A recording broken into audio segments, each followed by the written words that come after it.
ഇല്ലാത്തതാണ് അപകടത്തിൽപ്പെട്ടത്. കണ്ടങ്ങള് മോനെ അമ്പലക്കടവിൽ ഒന്ന് കൊണ്ടുപോവാ, ഇയാളാണ് ഈ സ്ലിപ്പൊക്കെ ഉണ്ടാക്കിയത്. പക്ഷെ അഹമ്മദ് ഹസ്രജി മരിച്ചു പോയിട്ടില്ല, പേരോടും മരിച്ചു പോയിട്ടില്ല, നമ്മളും മരിച്ചു പോയിട്ടില്ല. അബുദാബി നിലനിൽക്കുന്നുണ്ട്, അവിടെ സമാധാന യുദ്ധമല്ല. അബുദാബിക്ക് ടിക്കറ്റും കിട്ടും. എയർ ഇന്ത്യക്ക് എന്തോ പൈലറ്റുമാർക്ക് സമരം ഒരുപാട് ഫ്ലൈറ്റ്, വേറെ എയർലൈൻസിന്റെ ഫ്ലൈറ്റ് പറക്കുന്നുണ്ട്. വിസയും പെട്ടെന്ന് കിട്ടും. പേരോടിന് വിസ ഫ്രീ, ടിക്കറ്റ് ഫ്രീ.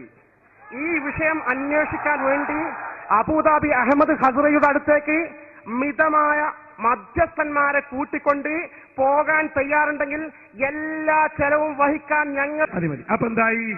വെല്ലുവിളി. പേരോട് ഉസ്താദ് അവിടെ 2 ആഴ്ച പോയി നിന്നു, നിങ്ങളെ നേതാവിനെ കാത്തിരുന്നു, അങ്ങോട്ട് കണ്ടില്ല, പോയില്ല.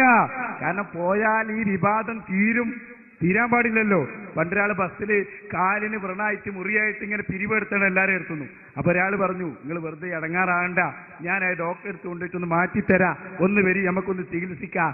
ഇയാൾ പറഞ്ഞു, ഞാൻ വരൂല, കാരണം ഇത് സുഖാകാൻ പാടില്ല, സുഖായ പിന്നെ പിരിക്കാൻ പറ്റൂലല്ലോ എന്ന് പറഞ്ഞ പോലെ അബുദാബിയിലേക്ക് വിളിച്ചു, ഞങ്ങൾ കാത്തിരുന്നു. അങ്ങനെയാണ് ഞങ്ങൾ അബുദാബിയിലേക്ക് പറഞ്ഞത്.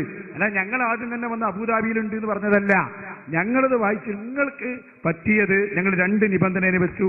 ഒന്നാമത്തെ സനത് വന്നു, നിങ്ങൾക്ക് അതൊന്നും ചെയ്യാൻ കഴിഞ്ഞിട്ടില്ല, അത് നിങ്ങൾ അംഗീകരിച്ചിട്ടില്ല.